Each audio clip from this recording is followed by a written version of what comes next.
You're listening to the Best Morning Routine Ever podcast, the show that proves no one stumbles upon success ever. With your host, Lou Need.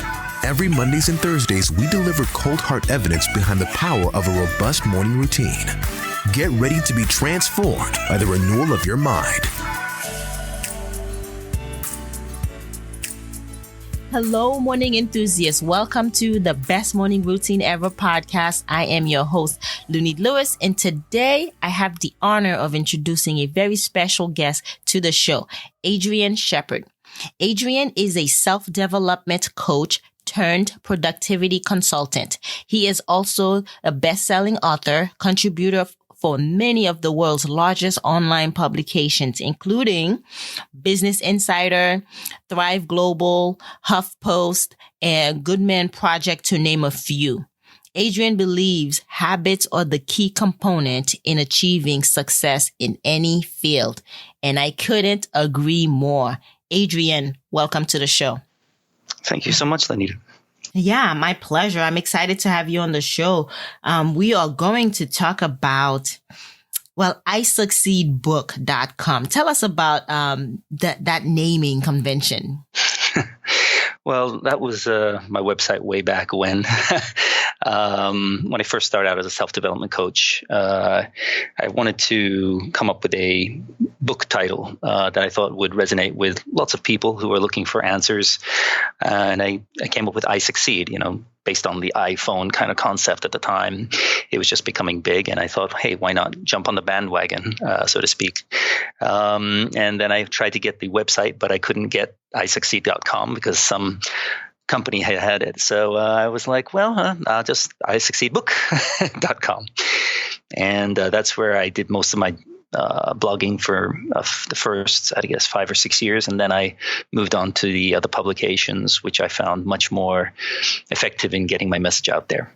Yeah. So you started with blogging and then that morphed into development coaching, self-development coaching? I did it pretty much at the same time, self-development coaching and blogging at the same time.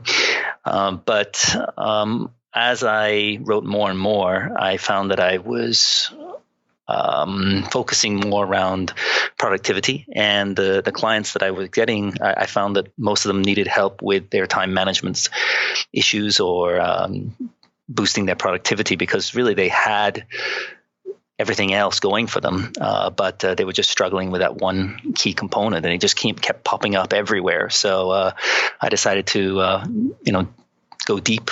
Mm-hmm. And so it's identifying tools to help with productivity. Yes, that's it. Tell us some of your success tools that you use. Well, one of the first things I realized is that we only have so much time in the day, and we all know that. But what people think is the key to productivity is doing more and just working harder and getting more stuff done, and maybe improving themselves. Of course, that's a good one. But again, you're limited by the amount of time in the day. There's only so much you can do with yourself. So instead, what you've really got to be doing is learning how to leverage your assets. And one of the first things I learned early on is that I could get in some exercise and enjoy my favorite show at the same time. They weren't detracting from one another. Same thing with driving. I used to listen to, Beyonce and Metallica and getting my jam on in the morning when I went to work.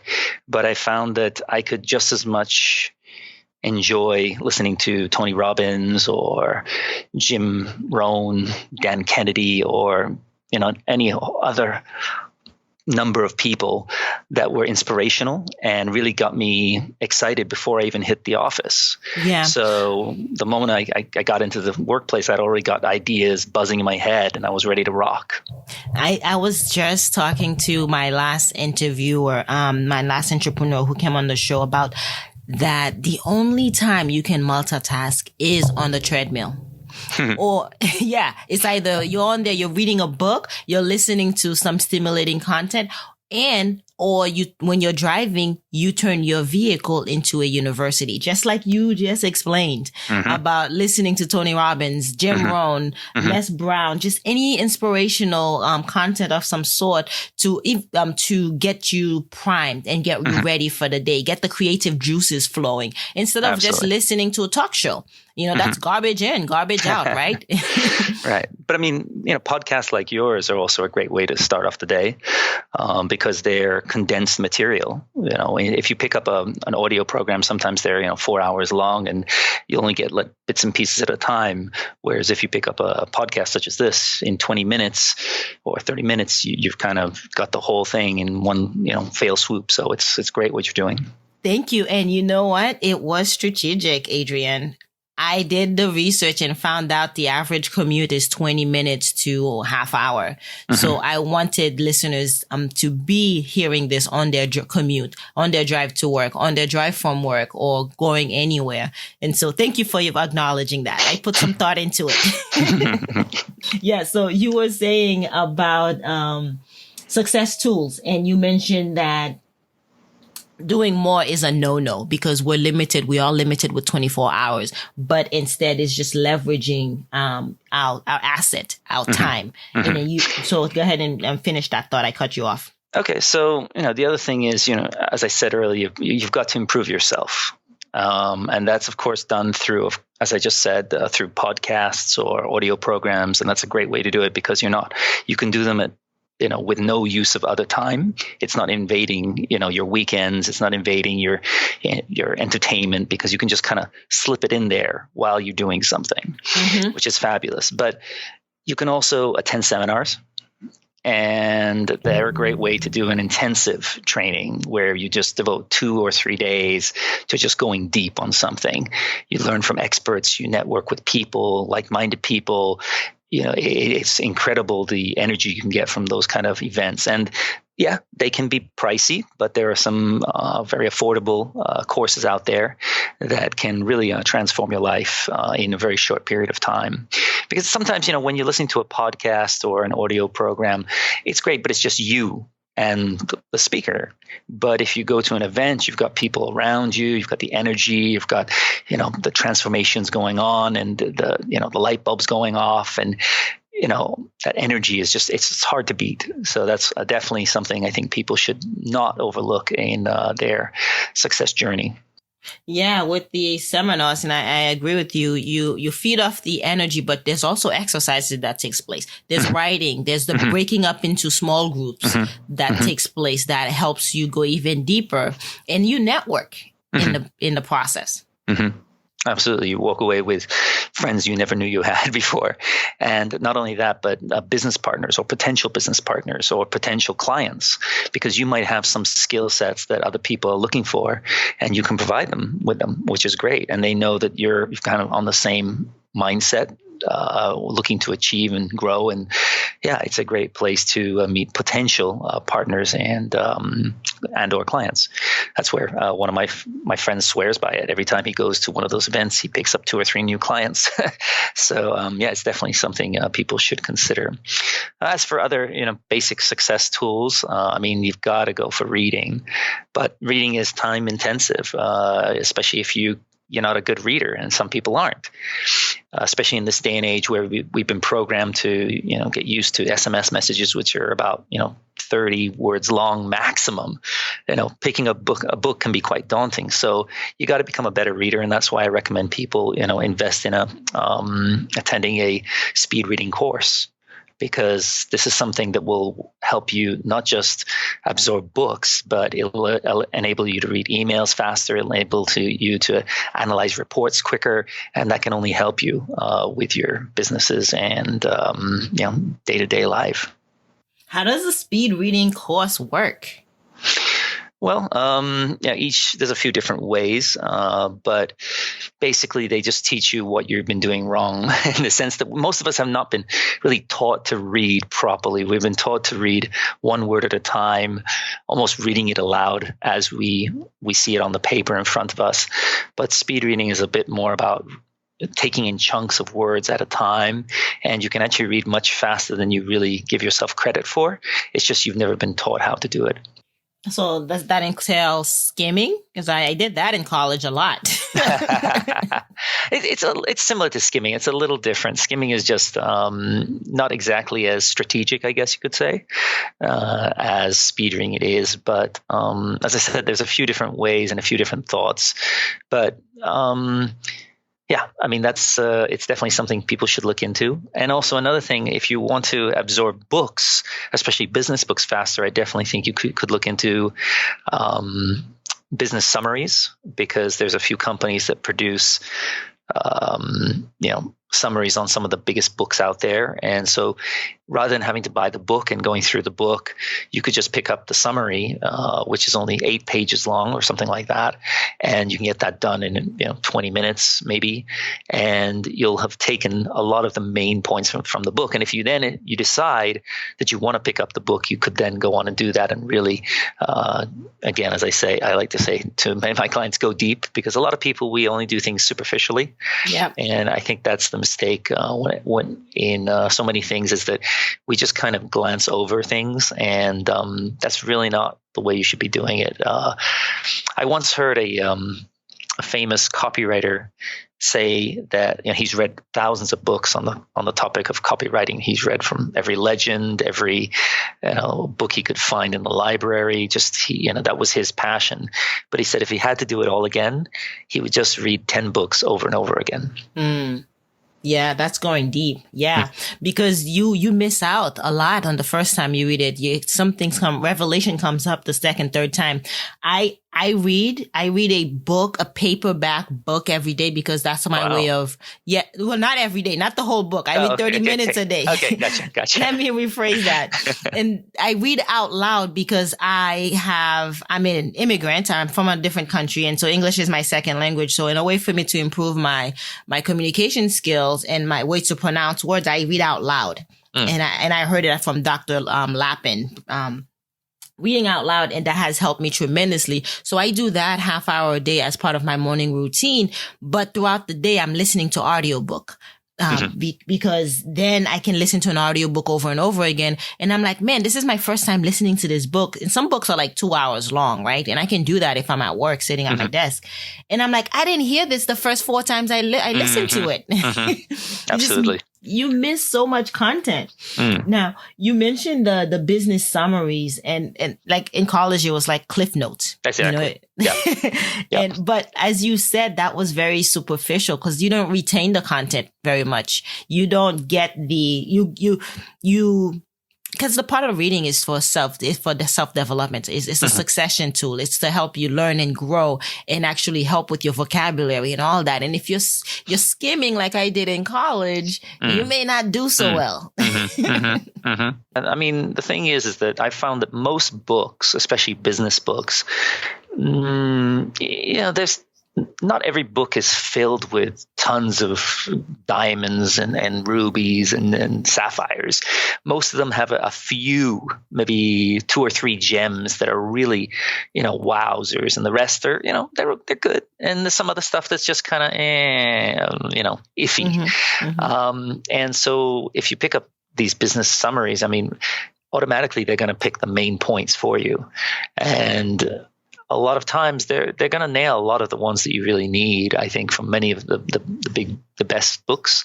But the best books out there by Tony Robbins and Jim Rohn, as I said earlier, I mean, they've got a lot of meat in there, and I don't think any business book summary is going to do them justice, I should say. So, but for people who are they want to sink their teeth into things quickly and get the main points and just go from there. Yeah, I mean, they do work a gem, and especially some books are just, honestly, they're just not worth it. You're right. I can't argue with you. You're right. I've read them, but I mean, I completely forget them afterwards, pretty much, even though I've taken notes on them. And I'm just like, that was, 4 hours I'm never getting back again kind of thing. And it sounds like you get committed and you see it through. You're like, okay, next page is going to be better. Because I fall into that trap too. Sure. Yeah. Right. Yeah. So I think you got to be careful about your selection of book choice. I mean, you can go for bestsellers, which is a great way to start. The top marketing books or the top sales technique books or the top books on personal development, whatever. If you hit Amazon, that's a good place to start. Or go with the classics. The Think and Grow Riches, the Richest Man in Babylon, or these books are classics for a reason. It's because millions or thousands of people all over the world have really found them valuable. But unfortunately, not every book is going to speak to you. Just because it spoke to other people doesn't mean it will really hit you the same way. And so you might not get it. You might not really see why everybody's talking about it. But don't give up. I mean, that's just one book. Just pick up the next one. Yeah, those are classic. Think and Grow Rich and Richest Man in Babylon. I've read both of them, and they're not easy reads, though. I have to tell you, they are tough to get through, but the nuggets are so powerful. So much so that I have a series on Think and Grow Rich, the 17 principles of success. Sure. I'm like, I take one success principle and I break it down in each episode because I want the younger generation to understand this book, because I know it's a big book and it's also hard to digest. Yeah. There's some weird stuff in there. Adrian, tell us how, when you're working with your clients, what are your steps? Well, I think, first off, I need to know where they're at. I need to know what they need and if I can provide that for them. Because there's nothing worse than having a client that I can't really help. I don't want to waste their time, and I don't want to waste my own. My time is valuable to me, and therefore I want to invest it in people who I think are going to be a good fit for me. I met a client a few months ago, a potential client, and she had a lot going on her plate, and she really wanted my help to make sense of everything that was going on in her life. But after talking to her, I said, I don't think you're ready for my services, because she had just so much to deal with. And I didn't think that she would be able to then invest the time in really learning from me, because she just had so much she needed to get off, get cleared off her plate first. And so I said, look, these are the next steps I think you should take. And once you've cleared out some time and are able to really focus on taking the next steps, then come back to me. That's okay. But I don't want to take your money if you're not going to be able to invest the time into, your own growth. I'll give you some steps and tips and advice, and then hope that I'll hear from you in the future. But I don't know, because she was in some dire straits. She was an issue with money, with a lawsuit, with health. So I mean, these are serious issues that are going to take some serious time investments, and to be studying about time management when you've got all that stuff, all that hanging over you, that's tough. So you got to deal with those issues first before you can, get serious about mastery of time and productivity. Yeah, because it sounds like it was going to be a therapeutic session every time. Right. And that's not my thing, especially when it comes to law issues and things like that. I can't give any advice. I'm not a lawyer. I can only give advice on productivity, time, and personal development, things like that. So, a little beyond my scope. But really, I mean, I just have to see if we're on the same wavelength, if we have the same kind of vision for each other. I mean, if people are going to start telling me what I must do, well, I'm not sure that's going to work, because my job is to find your issues and the troubles that you're struggling with, and for me to help you through them. I mean, if you don't agree with that, then we're going to have some issues, because if they're coming to me, then I guess I'm the expert, really. So then I need to analyze what they need to do and to understand their situation. But if I don't think my course of action meets their expectations, then it's only going to lead to dissatisfaction further down the line. They're going to be upset that I didn't address certain issues, and I'm going to be frustrated that they're not taking the advice that I give them, and therefore later on there might be claims and things like that. And so, that nobody wants that. I just want people to be happy with their investments, whether it's $20, $100, $1,000, whatever. I think it's really important that people get a value for what they pay for, and I need to be able to know that I can do that for them. Yeah, because your reward in life is in direct correlation to your service, right? You got to feel like there's transformation taking place because it's, for you, because it's not just monetary. It's also fulfilling for you. Like you do this because you get energized. You love helping people. You love transforming people's lives. And so if that's not happening on the other end, then you're at a deficit. Yeah, I mean, I just feel sometimes, I've had people pay for my service and just not really go anywhere in the past, and I just felt guilty. That's not what I want. I mean, of course, I appreciate the money, and I appreciate that they, hired me and they trusted me. But if I wasn't able to come through, I feel I failed in a sense, and sometimes sometimes when I was younger, I guess it was my fault. Maybe I shouldn't have taken them on in the first place. But as I've gotten older, I've learned that, you've got to find people who resonate with the way you think and the way you approach life and business. And if you don't see eye to eye on that, then you're just asking for a world of hurt later on. Yeah. And disappointment. In disappointment. You're in the business of time management, and you are doing just that, managing your own time and other people's time. So you're not wasting that's our biggest asset. We don't want to waste it. Right. Yeah. And, I tell people that if you attend a course and it doesn't work out, don't give up on courses. Don't give up on productivity, or don't give up on, marketing just because one course let you down. Seek other experts, keep at it, because it's a lifelong journey. And just because you lose one race doesn't mean you've lost the entire competition. Right. Adrian, tell us, how do you get up, dress up, and show up? Well, pretty much every day I have a bit of a routine.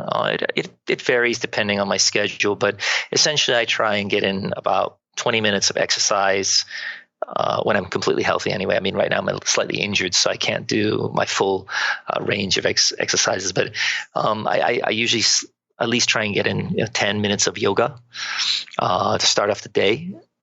Because that's where you get your blood flowing. That's where you limber up your body. And I'm not limber, I will say that. But I do find there's some great YouTube videos for beginners like me that can really help stretch out my body. And as we age, we need that more and more. I mean, I'm only 45. I'm not old, I don't think, by any stretch of the imagination. But I got sciatica 2 years ago. I have trouble with my leg. Before that, I threw out my back.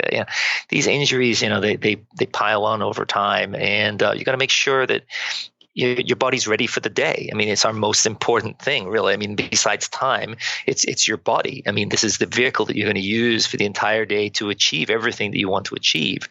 So you got to make sure it's ready to go. So, it's like revving up one of those old cars. You turn the key and you get the engine, right? It's the same thing with your body. You can't just, jump out of bed and go, yep, I'm ready to rock. I mean, when you're 20, you can do that, or maybe 17, whatever. But once you start hitting your 30s, these aches and pains start adding up, and your body just can't do that anymore. It's not the well-oiled machine it once was. So you just got to, prime it, get it ready. So some stretching, some maybe some light calisthenics, push-ups, sit-ups, things like that. Yeah, so I devote about 20 minutes for that. I do some reading.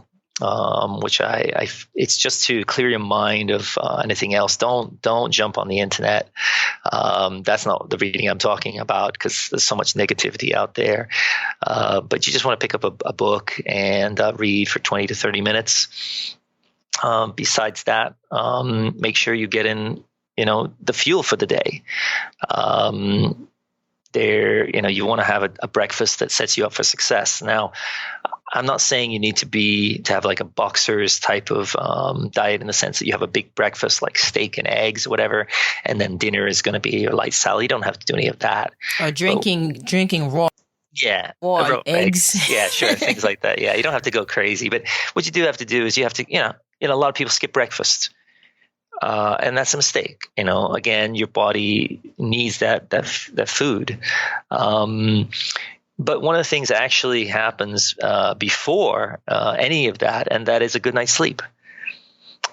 People overlook sleep, thinking that they can cut corners. So they, shave off a few hours here and there, and they're going on 5 hours sleep. And one of my friends is one of the top exercise gurus in the world, I guess you could say, and he says, that if you're going on 4 hours sleep, you're just killing yourself slowly. You just don't notice it. One day you're just going to fall flat on your face. You'll be fine. You'll manage. You'll be able to cope. But for most people, what's going to happen is you just I don't know. What do you call it? When the car, doesn't have wheels on, you just, pushing stepping on the gas anyway, and you're just grinding the metal, and eventually your body's just going to shut down. You just can't keep doing that long term. So, don't, shortcut your sleep. Get a good night's sleep, get in some rest, start off the day with some exercise and some reading, because then you're priming your body and your mind for, success. You're getting your body ready. You're getting your mind ready for a day of, sometimes negativity and issues that are going to come your way. And you need your body and your mind to be in the right place so that it has the best chance for success that day. Yeah, absolutely. I agree with you. It's so much nuggets on this episode. Thank you, Adrian, so much for sharing. Tell us, how can we connect with you?